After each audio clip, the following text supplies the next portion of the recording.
All right. What's going down? We on the FC Iron Dojo podcast. We in here, and it's been a minute. We've been trying to do this interview for a good year now, but we got Mr. OG Tony.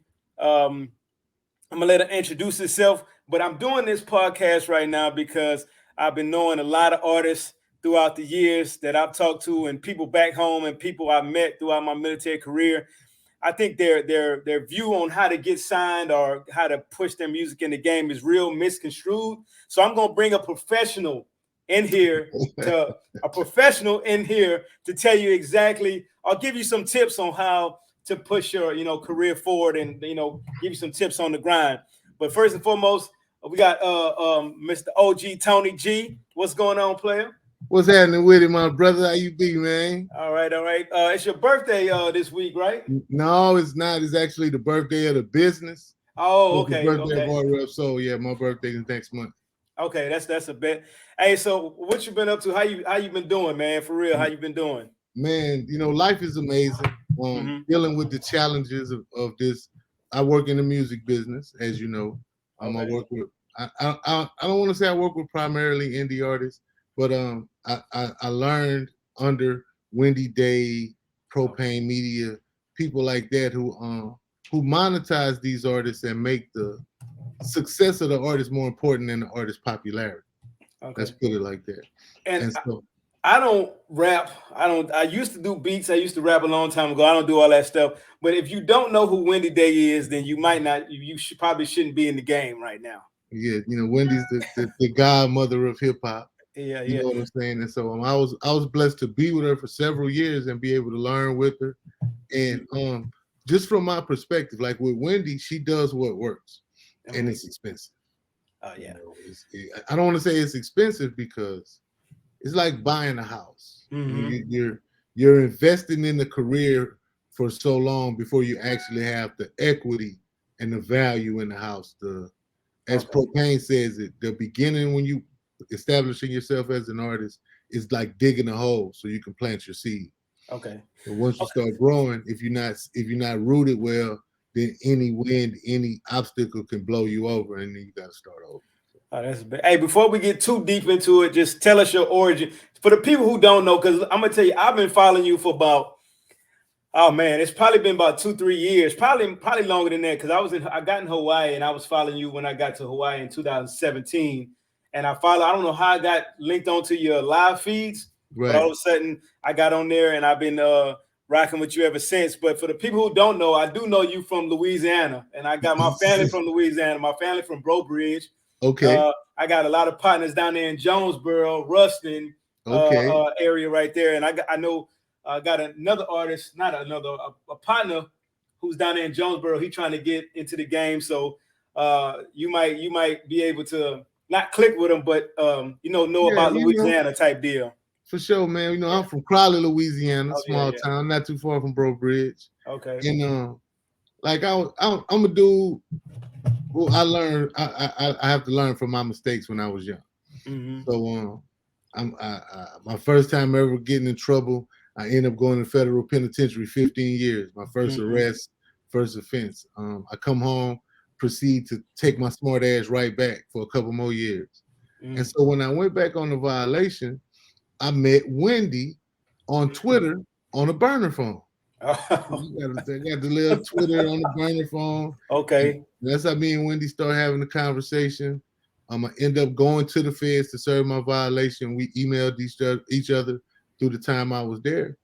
And then she scooped me up from the jail to bring me to the halfway house. When I got out of the halfway house, I came straight to Atlanta. And so and we worked. The thing with Wendy was we wasn't supposed to work. I wasn't trying to work in the music business per se. The social media aspect of her job, because what Wendy does is she puts all the pieces together for the investors. She makes sure that every person being hired is competent. So like people say, well, what does Wendy do? Well, have you ever wasted money getting scammed by somebody? Everybody that she does business with is a reputable person, so you never get scammed. So that's kind of like I would say that's kind of like if I come with money and I just want to say I want to invest in something like stocks, you wouldn't go to Joe Blow off the street. You would go to a Merrill Lynch. You would go to a bank of somebody who has a 100-year track record. So that's Exactly. basically what she does with the music business. You instead of going to Tom, Dick, and Harry at club such and such, I can Exactly. get you on, man. I can get you on. You go to her with 100K or 50K or whatever her fee is, and she Right. puts it to people who where it needs to be put. Yeah, You know? and it's Okay. different. Yeah, and it's different levels of how she works with artists. But of course, Okay. her preferred way is for you to have some financing in place Of so that course. you guys can spend a 6-figure budget on getting seen. It's on awareness. People Okay. can't support what they don't know about. So a True. local artist is only local because people in this region and beyond don't know about it. True. Okay. Okay. Follow me? So Okay. So my and question is, I know you said you got locked up and um, but I'm gonna ask, and I know I can say, oh, that was probably your hardest time, your hardest challenge in the world to overcome. But I'm gonna ask you anyway. But what was your hardest challenge to overcome so far in life? You for know, real, man, to be honest with you, my biggest challenge I'm going through right now. okay. Okay, so I know what I'm doing in this business. It's a known fact amongst the people that know. I do. I say I, but it's our business. Me, Mm-hmm. my business partner Kingpin, my business partner Al Green. Together, we do a lot of this stuff, and we got a staff. It's a company. Mm-hmm. The biggest thing for me to overcome is like people wasting my time Mm-hmm. or not assuming people are wasting my time and maintaining not motivation. I just learned this because Mm-hmm. motivation isn't enough, but maintaining my discipline when dealing with people who just don't know. Okay. Yeah, You know what I'm saying? That's like, that makes sense. yeah, Yeah. But it's so like with Art Rev Soul, you guys are not to make the listeners know you're not a record label. Are you more of a marketing firm so for it's music? marketing consultation and operations. Okay. So the reason we're not a record label, and I won't say we are, because we don't have the financing to put behind the artists. Okay. Okay, what does happen, and this happens with Wendy too, like you don't, it doesn't take money to get started in the music business. Mm-hmm. You can get started with nothing. And if you learn something and use some of the tactics that you learn, then you can work yourself into a position of value to then be able to get some money for yourself. Okay. So when you ask a fly from TIG, when you ask Wendy Day, when you ask P from QC, they'll say it's $250,000 to get a number one record or better. Mm. They'll tell you that. When you ask Birdman, he said it don't cost nothing. Yeah. Right, Okay. because with Bird, he's bringing all of the elements, the backstory, the excellent production, the Mm-hmm. perfect storyline, so that and his reputation, so that when he presents this to whatever tastemakers or radio people or what have you, he don't have to make a financial transaction for them to get started. Mm-hmm. And once the artist is solidified enough to make some money, then he start paying out of what he gets for the artist. Okay. Okay. Okay. Excuse me. So I do know that you like to drop a lot of gems and jewels for people, but you also push people to learn on their own. Like, you know what I'm saying? You know, like if I came for something, you normally would, you know, you like to steer people in the right direction. But I'm gonna say this: I know you don't like to brag, but I do know that you have worked with Trouble Yes. before, because I'm gonna let the audience know that you do have a good reputation in the music business, but you like to stay low key behind the scenes. But Yeah. I've been following so long that I know that you work with Trouble, rest in peace, Amen. Rest in and you peace. work with Lil Donald. Yep. Uh, and I just wanted to speak. I know you spoke on that a while back about Trouble before he passed away, his just work ethic and how he got signed, and you know how you if you could break that down, because I noticed when I looked him up a while back, I know he started dropping like mixtapes in 2011, Yep. and I think he had a mixtape almost every year, all the way up to Definitely. what 2020, well, when he released studio albums. Thug Love came out in 2020. Right. Um, So but I so remember you said something about he first started off, he was doing shows for this amount of money, then he dropped a mixtape and got more. So if you could break that game down for us. okay, so Trouble was an artist. I'll tell you this, there was a lot of pressure on me for Mm-hmm. Trouble because the whole city already knew he was a star.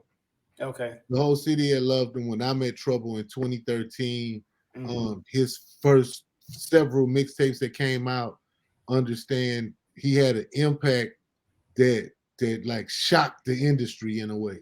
Okay. He got songs like, this was before I ever worked with him. He got songs like Questions. It's kind of like Mm-hmm. a How to Rob that 50 Cent did. Yeah, yeah. He questioning all different kind of rappers' characters, including 50. Yeah. Um, just brash up front. And he had ran a foul, I guess, or had a difference of opinion with T.I. Mm-hmm. So the whole label, Duct Tape, it started with the best rapper in Atlanta, Pesh Mayweather, and Okay. and then Alley Boy, and then Trouble kind of fell in line as the younger brother of those guys. Okay. And kind of T.I. came home from the feds, and he Mm-hmm. made a statement that bristled a lot of feathers. Okay. Duct Tape was the hottest label in the city. T.I. dropped a mixtape called "Fuck the City Up," and he said nobody was repping Atlanta right. And the Duct Tape guys took that personal, and there goes the back and forth, which is not a well-known thing, but in Atlanta it's known. So I'm tracking. I remember back in the day. I remember Duct Tape and Alley Boy and all them guys because I have a being in the military. I had a bunch of partners from Georgia, from Okay. Valor Ulster all the way up to the country part of Georgia all the way up, and I knew about Alley Boy from the Country Boys because that's what they used to rep. But Right. um, that's how I found out. I think Lil Donald is how I actually came across you, and then I ran into Trouble. How you, because you used to spit a lot of game on that. But like I was asking, um, what made him spark? I know he was with Alley Boy and Duct Tape, but what made him And spark all his work ethic towards where he check it. was? Yeah, so check it out. So all of this stuff I just mentioned happened before I ever met Trouble. When I met Trouble, the public perception was him and T.I. don't get along, they beefing, they got diss records about each other and whatnot. And but the reality was they see each other all the time. They go to the same jeweler, they go eat at the same spots with their girls, they see each other a lot. So anyway, we started with Trouble. First song, I thought I knew what was going on. I was asked to help out. Brand new truck, liked me, took to me. So the first video, the first song was a song called Pocket Full of Dead Dudes. It was produced by Sunny Digital. And so I just knew it was a hit, bro. You couldn't tell me it wasn't a hit, right? So we go to the investor, we get just those 5 figures. We try the radio out, no reaction. We run around the South on a promo run, no reaction on this song. Like I'm sick. But this is Wendy's client. Wendy's working this. She just brought me in. So Wendy got the whole plan. She's like, okay, that didn't work. Let's not panic. Let's put out a body of work. Let's schedule ourselves to put out a body of work every quarter. And let's shoot videos so that we can drop a video every 3-4 weeks between projects. Let's get it done. So it's like, okay, so we're gonna need four videos, 9 to 11 songs. Let's get to it. We do our first joint, no curation. This is Trouble in the studio, you know what I'm saying? He stayed in the studio a long time. He was mad. He was like the city, the son of the city. And then when T.I. dissed him and they had a professional PR campaign. So they took Duct Tape all the way off the map. So they go to love, nobody showing love, niggas from looking down, the strippers acting like they don't know a nigga. You know what I'm saying? So it was some controversial stuff. Like Trouble from the East Side, when I first started working with him, putting up some posters on the West Side, OG stopped me, say, partner, you look like you might not be from around here. You can't put them posters up on this side. You gotta go on the other side of the highway. That was the temperature, okay? And so we dropped the song, it didn't react. We dropped the project. It was okay. Our best performing song on there, picked up a couple of remixes like Starlito's a Trouble fan. He did a remix of a song, put it on SoundCloud. And so we saw a little momentum, but no money. And the investor wasn't tripping. Wendy wasn't tripping. She like, we got to just go back. Let's do another project. Let's try to do better at curating the sound and having him a project. This is a bunch of songs, Tony. Let's see if we can do so. I didn't really understand, but I'm out hustling, running this tape over. Hey, Zay, can you do a tape with Trouble? He like, man, them dudes, that's my little brothers in them, and that's my partners. Yeah, man. Book the studio. Okay, where you want to record? Patchwork. Okay. That's $125 an hour. We was in Patchwork a month. But Sheesh. Zay did it. So when Zay did it, he had a gained awareness of people seeing him with Zay. Okay. And then we Okay. got our first record that had some momentum, and that was Ready. Ironically, not produced by Zaytoven, but it was on Zay Did It, produced by Shorty Fresh. Okay. So, that song takes off in the summer. The Great Young Thug is one of his favorite songs. He's making DJs play it in the clubs. Mm-hmm. So we start getting a couple bookings and stuff, and we got another project coming. We dropped the first project in November of 2014, second one in March of 2015, next one in October of 2015. Then we came back again in March of 2016. October of 2015, our mandatory release was a project we called School Fresh. And so it was like Zay did it in that Shorty Fresh produced the majority of it. We had a couple other guys in there, Cassius J. Oh yeah, I know Cassius J. Yeah, like amazing producers. And so that was School Fresh. And when we dropped School Fresh, what happened, School Fresh kind of got lost in the mix of the momentum because Thug wanted to do a verse on Ready. Dolph wanted to do a verse on Ready. They both wanted to be on the remix. And Trouble and Thug had did a song called Thief in the Night. And Young Thug dropped that on Slime Season 2 in October as well. Okay. So that Thief in the Night song put us on the road, bro. Okay. Yeah, I'm tracking that song right there. That was a pretty dope song. Yeah, so we went out. Trub's show price went from, okay, first, Trub told me at the gate, bro, I want 2,500. You know, this is a dude with 5 projects out. His first 3 projects got Future, Gucci Mane, Travis Porter. Like, he is son of the city for real. He pull up at any studio, get features with whoever. That's, you know what I'm saying, bro? Was just he was that guy for real. Okay. So he had a collection of fire music already out. He had been doing shows. He had got up to 5K a show. And then the T.I. stuff happened, and he had got new management and then decided to self-manage himself. And I want to say this, man, from like 2005 to 2015 was music was going digital, but rap went bootleg. Oh, okay. Yeah. So, you know what I'm saying? So you just go to the CD man, or you just, if you got your computer, you just download what you want and burn it, listen to it in the car wherever you want. Yeah. So a lot of guys missed opportunities. Like Boosie don't have a gold or platinum record, but we all know that his green tape gotta be platinum. Yeah, yeah. You know what I'm saying? It was bootleg. So in this time, if you didn't have a song that a label liked or that was had mainstream appeal, it was complicated to get a deal. Oh yeah. So my question, because it's a point in time where, you know, I think when was that, early 2000s maybe, where mixtapes was the shiznit, you know what I'm saying? Yeah. Where you could actually run, like I know in Texas, you know, we had Screw, you know, and stuff like that. So, you know, you was getting on from mixtapes and stuff like that. But how did that affect, you know, the labels? Did that push the labels to look for you more, or would it be, or kind of like, would it take money out your pocket type deal, you know? Think about it, like when we talk about those times, we're looking at is lesser artists, songs lasting longer. Yeah, a single might last 6 months. You know what I'm saying? Yeah, true. So the labels was really, really, really cherry picking. It wasn't just the talent, but are you talented? Will you listen? Will you follow directions? Will you not argue? All of those pieces, like in the music industry, the artist is an employee. Okay. The album, the records are the products of the record labels. The record labels push records, not artists.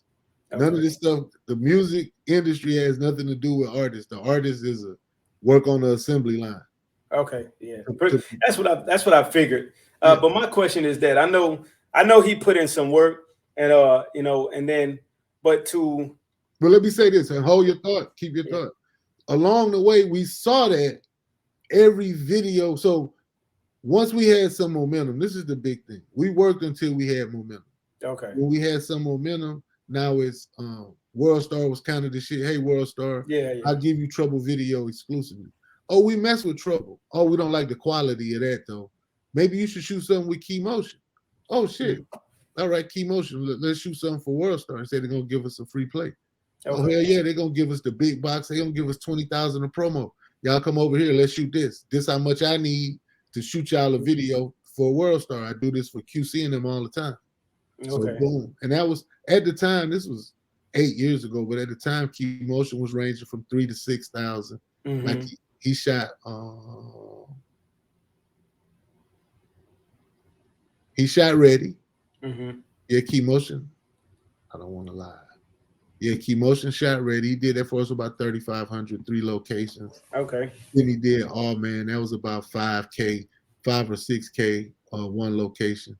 So, but like Key Motion now is, I don't even know what he charged. Yeah, he probably out the yin yang, huh? But he loved what he do. So these guys, man, the guys I know that I really know, like a GT Films, a Key Motion, a Cricket. They got overhead because they got staff and they got equipment and all of that. Okay, and that's the crazy part about it is that I have a partner who does videos and he does it for like local artists and people like that. And it's like they complain when they try to pay him his fee. You know, he cheap. You know, I'm not gonna say he cheap, but I'm saying versus the prices you had. You know, he charging $350 for a video shoot. And you got artists, man, golly, man, this and that. It's like, and now you saying artists is paying $3,500. Now I'm starting to see that. Well, the Do Better video might have cost it. And bless Des Gray. Des Gray shoot for Lil Baby and them. She be having $100,000 budget. She might have shot Do Better for 9 or 10,000. Okay, yeah. But it was in a different city. It was, we had to bring actors in, and it was multiple scenes. But Des Gray is another amazing person. I'm saying all these people, and they have these prices, and at the same time, if you're committed to your talent, if you're devoted, if you built yourself some momentum, these people will figure out the pricing with you. Okay. Any of these people, man, these guys getting $100,000 a video, and you hustling and got momentum, they'll figure out to play with you. It's not that. Okay. Yeah, you just gotta, you gotta rub shoulders and rub elbows with people and be willing to come out of pocket. I was just telling my partner Peso down from Jonesboro, and I was just like, man, you got to hustle and you got to get a team with you, man, because I said the biggest thing from a small, I don't know a lot, but I just know that if you're from a smaller city, you got to, I said, y'all got to come together, man, and like put one person on, invest in that one person. And that way, I don't know if it's still the same, but I'm just like, you can't do it all by yourself, man. Yeah, well, nothing great is accomplished by one person working on it. Yeah. Greatness requires teamwork. Yeah. So my question is, if I come to, and we probably getting ahead, but if I come to Art Rev Soul and say, hey, this is my budget, is there like a cap or like a minimum, like, hey, this is how much it needs to happen to get the ball rolling? So this is how we do business. I can't tell you what I'll charge you for anything until I know what you need and I know your situation. Okay. So that's where we got the audit form. It's if you go to artrevsoul.com and scroll all the way to the bottom, you can get your but it's the direct link to the audit is artrevsoul.com/inquire. Okay. So and you go there, you give us your Twitter, your latest song, your Instagram, your Facebook, and then what we do, so if you go, if he go to the bottom, join my email list, but you said right there, boom, contact $499 value. Okay, for free. Okay, so if you click that, it should pop up a form. Okay, you just I had to pop this up for people who so they then you send a message, you put all this, your Twitter, your IG. Okay. You know what I'm saying? Your Spotify link to, to your profile. And then whatever your goal is and what you have in mind, what you want, you put that message in there like, hey, man, I'm looking to do whatever it is you're trying to do for your career. Okay. Then, we're going to come back and send you like a report card for your career. We're going to send you a screenshot of your Apple Music, show you whether you got your bio in, screenshot of your Spotify. Do you have your hyperlinks in? Do you have your socials attached? Do you have Okay. your banner picture, your cash app, your artist pick? We're going to go through each place and show you whether you're following the best practices or not, because that's the first thing for the artist is to have a solidified image and placement. So yeah, that makes sense. Because if you got good music and no, and the first thing say, where can we find you at? You ain't got none of that in place. It's like you just basically kicking yourself in the ass, basically. small horror story. Imagine this. Yeah. Artist I work with, he dropped his project on Friday, his first album. He go to church on Sunday, he sing in the choir. The preacher stopped the sermon on the second collection. He said, "We're not doing the second collection, church. We is gonna all go to Apple Music and we're gonna download this son right here. This man name is Willie Will, whatever his name is. Yeah. I'm gonna use his real name. We're gonna download Willie Will album. Now it's $9.99. Okay. You got an iTunes is what you do. iPhone is what you do. Sister Margaret got an Android. She gonna explain to you. First thing you do, you go search Willie Will. What's the name of that song, Willie Will? I love the Lord. Okay. They can't find it. They can't find his album. Oh. They can't find his profile. He in the church, it's 400-500 people. Bro, you know 400-500 downloads put you in the top 10 of Apple Music. Actual downloads. Wow. That's a whole nother story, but that's the hack that the finessers be using. Okay. You know what I'm saying? Yeah. You start talking to your friends and your messages. You DM them or send them a text. Then when your song come out, you gift it to 200 people. Okay. And then send them a text and remind them to download it. Apple, of course, counts a direct download as the highest value. So anybody with over 150, 200 direct downloads in a day is going to see themselves somewhere in that iTunes top 200 chart. That's a message, like they say on what you call a message. Say y'all people need to soak that. That's why I'll be on your live, man. I know I don't do music, but I know what I do is I convert some of the stuff for the podcast. What I had to learn on the YouTube algorithm, how to put the taglines in there and go on TubeBuddy, stuff like that. But as far as the artist, and you like TubeBuddy? Yeah, I pay for the TubeBuddy. I had you to ever learn. try vidIQ? Yeah, I got that one too, the vidIQ. I noticed that I'm starting to pick up a little bit when I start, and like you say, it's just your due diligence, and it comes with time. It don't come overnight, and that's what I tell a lot of artists as far as that, and they be quick to let me get some beats and this and that. I was like, the beats is cool and all that stuff, but at the end of the day, you got to read and you got to find out how to do this stuff, and then because I said a lot of people, I tell people, oh yeah, I know, OG Tony. And he works with a good amount of artists in the industry, but I'm just not going to bring you to him if your ducks ain't in the row. You know what I'm saying? Because that's messing up my credibility and my name. Sure. And that's the biggest thing. And a lot of people want shit for free. For some reason, people think it's going. Maybe you could speak on that, because for some reason, artists still think that they can get in the game without putting. I don't know. That's like you trying to get some money from an investment, but you don't put no money into it. It's like. So for artists got to have that level of confidence. Like, I'm so cold. If you have some paper, man, and you should invest some of your paper in me. This shit go quadruple, triple, quintuple right quick. Yeah, they're supposed to have that level of confidence. True. Yeah. That sales pitch won't work. Okay. And so the artist got to have some form of information that the person with money values. Okay. It's just a talent that maybe the whole world will value your talent. Maybe you're the next Michael Jackson or the next Weekend. But the person who got to open their wallet for you got to show them a value. You know what I'm saying? And so, and a lot of times that's working and doing things yourself. You say, like, picture a guy like your guy in the country, and he does a show a month. You say he got his schedule together. He releases a song a month, every month. You don't never stop. We do a listening party every time he drop a song. So he got a little crew of fans and people that he really fuck with that get the music early.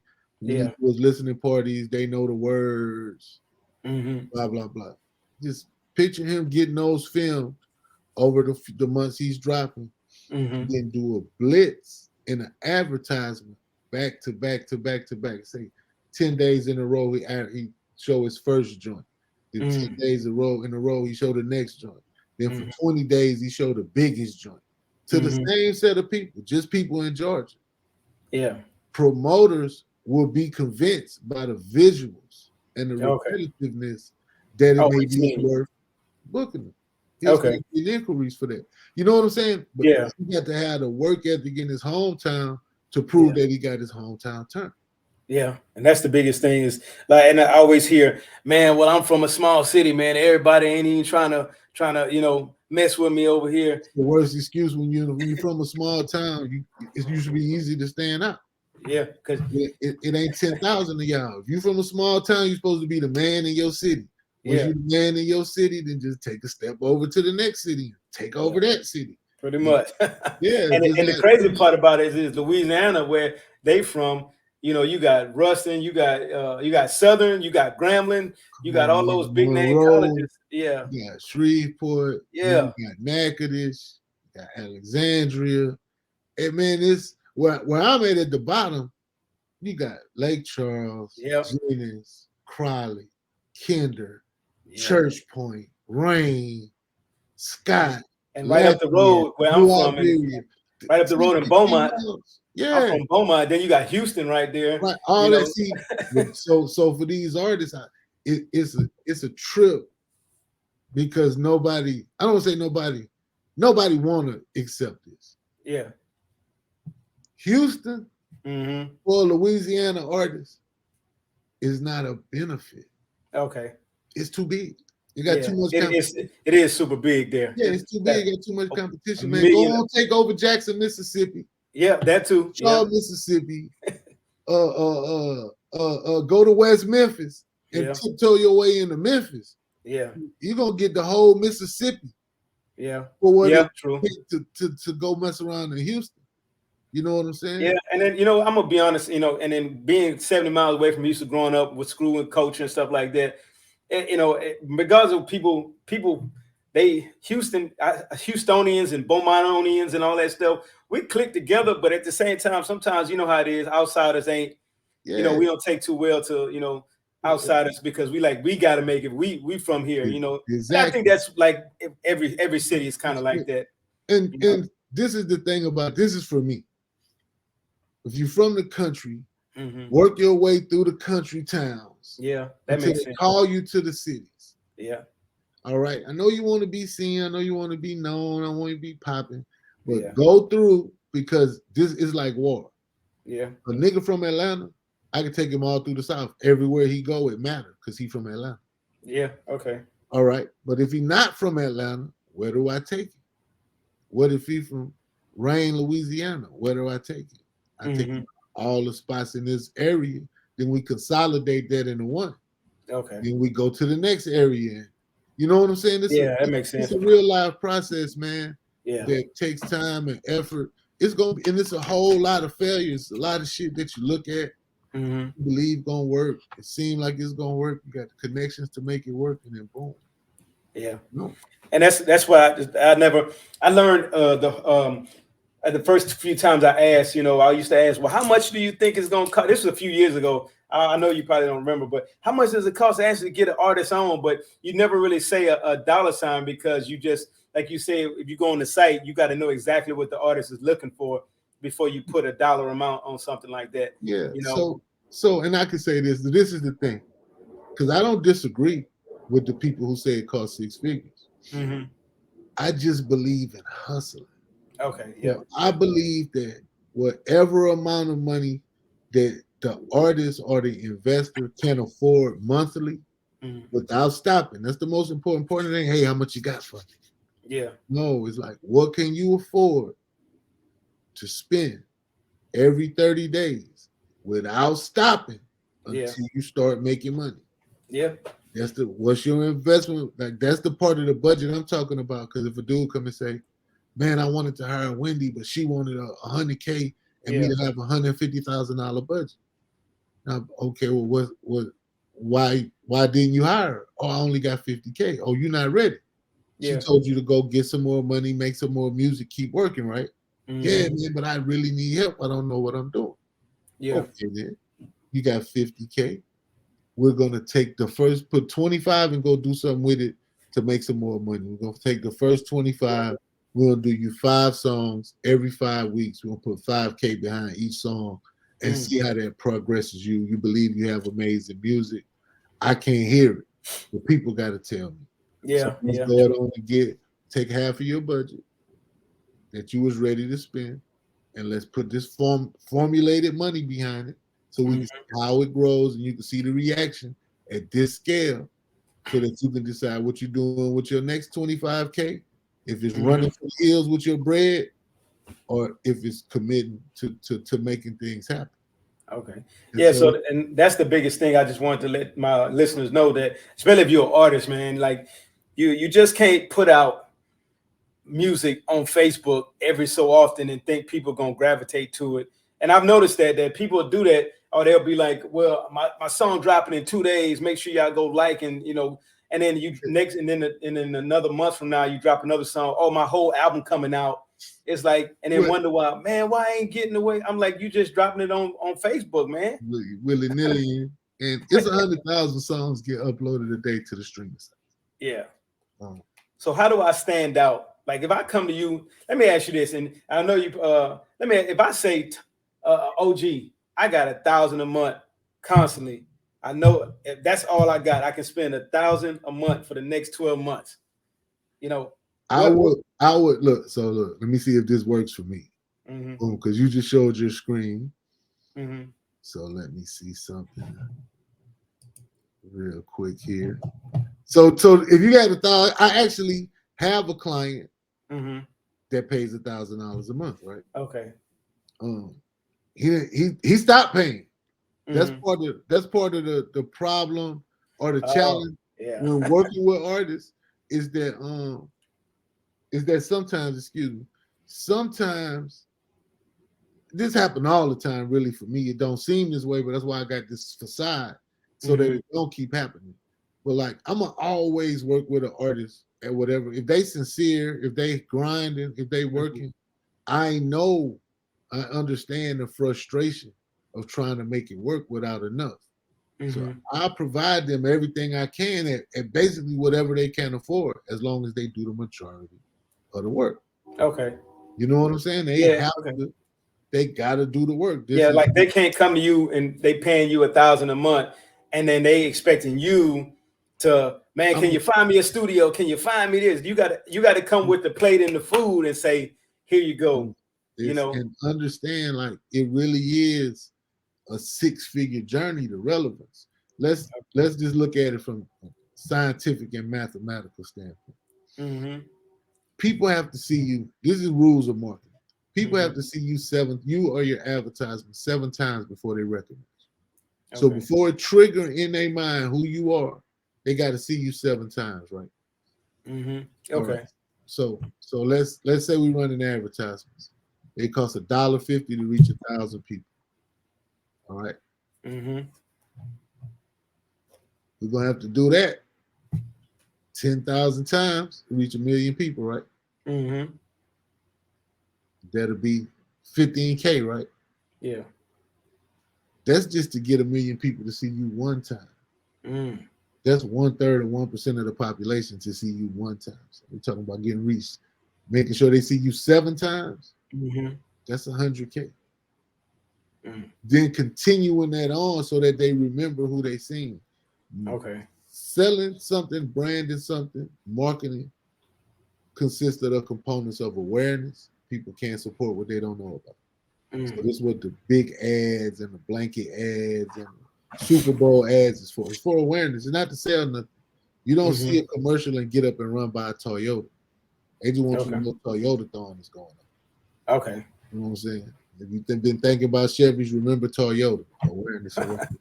Yeah. So, and that's promotion. So in the music business, we could post ourselves on social media, get our partners to repost us, pay for a repost. All of that is just the first phase of marketing. That's promotion. That's awareness. Amongst the people that see those promotions, some of them are interested. And that's where we start marketing. Somebody has to pay attention to the similarities amongst the people that's interested. Okay. So now we got a generalized target audience. With that target, we give them details until they make a decision. Okay. The decision is an action, and that's our sale. That's our subscription. That's our add to the playlist. That's our download. Whatever makes money. Okay. All right. And so when we talking about reaching enough people, either you got the simple way for any artist to see if their music great or not. Put you a snippet up on your socials. Yeah. Wait till it got 100 likes. Then go see how many shares it got. If it ain't got 15 shares off the 100 likes, you're overestimating what you got. You just got music. You know what I'm saying? Because the first piece is that if it's amazing music, then when people hear it, they're going to share it with somebody. Yeah, true. All right. And this is on your socials amongst people that you know.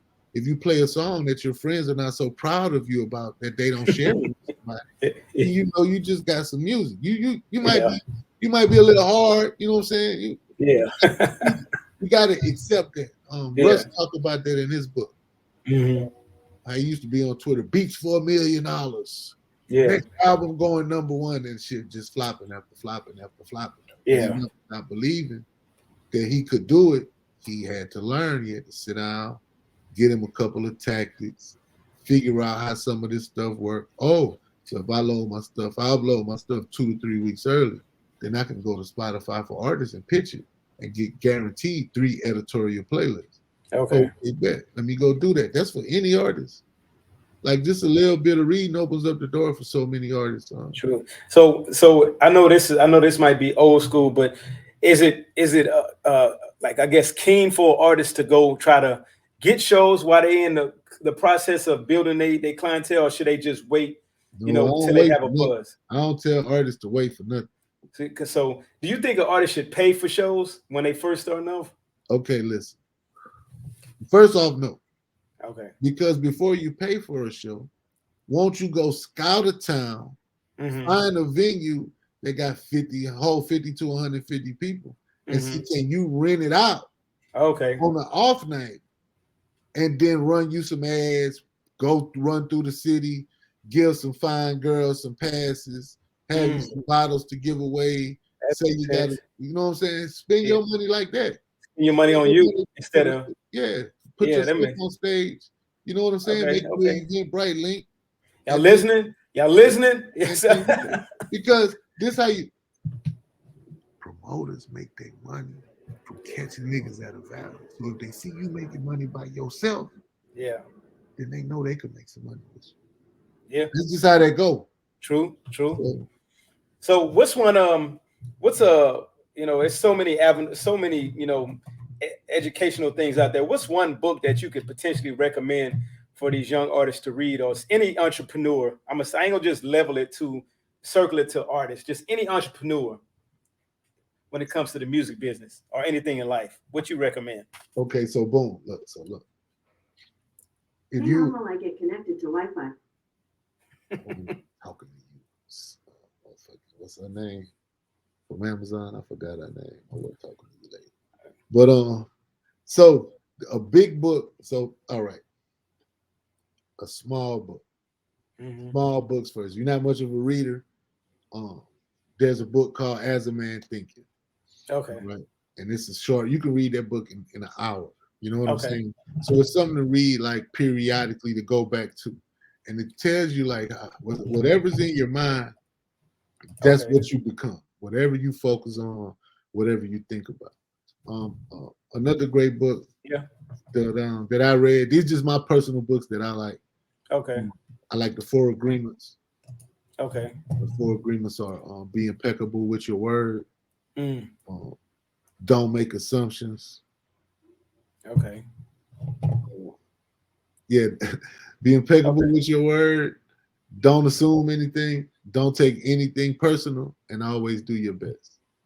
Okay. You follow me? So we ain't gonna give them too many gems, because I know I always say go subscribe to your social medias, because let me give them 2 music books. Definitely 2 music books. How to Get a Record Deal by Wendy Day. Okay. and Yeah, I've seen everything. Yeah, everything you need to know about the music business. I believe, if I'm not mistaken, that Wendy Day's audiobook is narrated by Slick Rick. that. Okay. Oh snap. Okay. So Yeah, so that's a good book to check out. Also research Wendy Day as well. But if they want to get a hold of you, where can they get a hold of you on your socials besides Art Rev Soul? yeah, well, all my socials are I am THA Connect. Okay. So the THE was taken, but I am the Connect. Twitter, Instagram, Facebook, TikTok. My TikTok look dormant. Just I'm over there lurking on some other stuff. Okay. Just doing So something, but I'm over there. and for people who don't know, and most of the people, what I learned, and might be shallow minded, but I noticed that most people who make a lot of moves in the industry are the quiet ones behind the scenes. So I'm gonna say that to OG Tony, that if you don't see him in the limelight, he kind of like a Suge Knight. He don't be in the back. He be in the background, but he not with the you know what I mean. You know, Fiend from No Limit called me the Wizard of Oz. So, Yeah. and then I have my own 2 cents for people in the business. Okay. You don't know, we don't know what Monty Lippman looked like. You don't know what Avery Lippman looked like. You don't know what Craig Kalman looked like. Any of these dudes is super important people in the music business that you don't know unless you know. So the highest ranking executives in the music business are people you wouldn't even recognize if you see them. I just follow in that path. Yeah, that makes sense. So, question before we get up out of here, you gotta leave my listeners with a final thought. That's something that a tip or some game or a jewel or diamond you want to leave them with before we get up out of here. Well, in music, you signed up. If you're an artist, you signed up to be judged by others. Yeah. So if they don't pay you no attention, don't lose your temper. Don't get upset with the people because you killing it and nobody listening. Always put the blame on yourself for not getting the results that you want, and always know that you can find a way inside yourself to get those results you want. You can. Maybe it take a lesson you got to learn, a YouTube video you got to watch, a book, or maybe you're the type of person that got to try 1,000 times. You don't need to stop and read. You don't need to stop and watch no video. That shit ain't work. I'm gonna try something else. Just understand. Always keep going. There's never a reason to stop. Yeah. Never a reason to quit. Unless you're getting 40 and 50 years old and you ain't in the game yet, you might want to think about another career path. When as you get older in this good rap game, that's where the education comes in. Because if you're a 45, look, man, I passed on the situation, but the Charleston White song came I heard that with a $180,000 budget. Yeah, I heard that song. The Charleston White song, the man said, "Hey, can I make some money back off of this? I just did that, and I'm gonna put up 90, and Charleston gonna put up 90." I was like, man, it's like a parody record. I don't really know how to make money off it, so I ain't gonna. Yeah. That's what I was looking at. I was like, it's kind of more of a parody type deal. But these people is crazy. Based on your conversation, your attitude, and your work ethic, you can get it's a whole lot. You can get out here. Like, never be pessimistic. People not supposed to understand what you're trying to do. They don't have your vision. They don't see inside your mind. So don't just make sure that you're doing everything that you can do to make your vision a reality. It's nobody else's responsibility. Always remember it's on you. Blame yourself when it don't work. Celebrate yourself when it do, and keep pushing. That's the main thing I can say, bro. Because people not gonna believe in you until it's working. They're not gonna fuck with you until it's working, and that's just. It ain't that they don't like you or that they hateful. They just got lives to live. Nobody babysitting your pipe dream to be no rapper, homie. Yeah, I can promise you this. I got a partner named Cornbread. That joker got like 10 albums, 30 mixtapes, and hey, you can't tell him you can't, like, I love his drive because like he's still going. You can't tell him nothing different. So I was just like, that's just the type of, that solidifies what you said, the type of hustle you need to have. You can't listen to people. You got to keep going.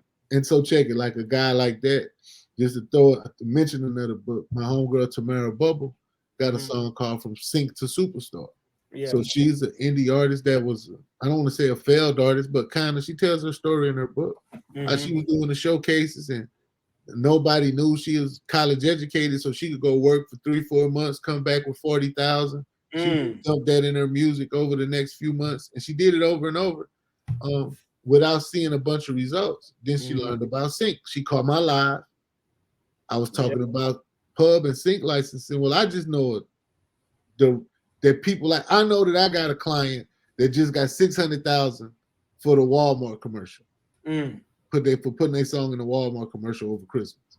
So I know how the pitch process works. And stuff like that. But Bubble took her music, which wasn't selling or streaming or really reacting. She had a small fan base, and she started trying to get it in TV. Well, 100, 200 placements later, she's a millionaire. She in 6, 7 episodes every season of the Issa Rae joint. All over Bravo. She got her own company. She placing other people's stuff, and that's all from her finding a way to make a profit from the talent. She still stream a lot, but she getting paid 8,000, 12,000, 6,000 for a song going on a TV show. Message, y'all see that? That's some jewels. So that's something that your man with the whole catalog. He got 500-600 songs that he got total control over. He got to sort them by genre, sort them by mood, and then start finding the people to pitch them to. Because he can okay that. See, the guys who can okay shit on the spot, they get the most placements. That makes sense. The music managers and the music supervisors, they be kind of lazy. They be waiting to the last minute, then they be, hey man, I need something about 50 to 65 BPM. That's moody, eerie, but I need some rap in it. Oh shit, man. Okay, that's folder over here. You know what I'm saying? And boom, this is what I got for you. Oh shit, I want song number 3. Cool, send a contract. It takes you the contract, you sign it, and then cha-ching. And that's just another avenue for you artists out there. You just don't have, you can do your raps and your mixtapes, but hey, you start getting in these movies and in these commercials. That's a whole different avenue that a lot of artists crazy that don't even think about, that you can get paid that way. They just want to be on the videos with the they want to live the dream, man. And so you have to learn. Like, it's imperative to learn the business. So like, we went through an epidemic of guys who sold crack that never knew the penalty was 100 to 1. So they ended up going to the feds for 5 years for 5 grams. Life sentence for 9 ounces, when the same penalty for that of powder don't even call for jail time. You know what I'm saying? So just being aware, I did time during that era. And so just seeing so many guys like, bro, you had 1% of the work I had, you got a life sentence. Wow. So that's the method that I use, the reminder to stay aware, to stay learning, because I watched a lot of people lose their life for not understanding, for not knowing, and it just like the old commercial said, or the old thing said, take a look, read a book, reading Rainbow. You got to read, man. That's what a lot of people don't want to do. They just want to be given a handout. Like even in the fitness world, man, how you lose all that? Man, I just read, man. I just read and just worked on it. If it didn't work, I found something else, and I did it that way. I just kept reading and figuring out. And if it didn't work, I didn't quit. I just kept going. Something else. And that's how it goes. Like, and in music, it's a big thing too. Do everything, try everything until something works. Then when something starts working, look around and see what's not, and stop doing it. Exactly. But we're gonna get up out of here. Like I say, you got my listeners, y'all make sure y'all go check them out at I Am The Connect on social media sites. I don't want them to give too many gems, because you still got to pay for some of these gems. So we give them all right now in an hour. I share as much as I can, bro. But if you want the team to do something, it's definitely a payment. As always, it's a great thing if you can learn on your own and you get out there and do it yourself. You know what I'm saying? I don't got to get rich off you. I'd rather see you successful. I'll find a way to get paid. All right. Hey, before we roll out, man, what's your favorite quote? Something you live by in the morning, or something you think about every day? It is impossible to defeat the man who refuses to quit. Hey, is it impossible to defeat the man who refuses to quit? Yes, I sir. like that. I like that. I'm gonna have to put that on my. I might have to take that, man. I like that. No quitting. Hey, but I appreciate you, OG Tony, for giving me an hour of your time and coming by and blessing my listeners with some jewels. For sure, my brother. And of course, you always catch me on your live, man. I still got to get up there to Atlanta, hopefully this summertime. But I see you soon, bro. If I don't make it your way. all right, brother, all gas, no brakes. Yes, sir. Yeah.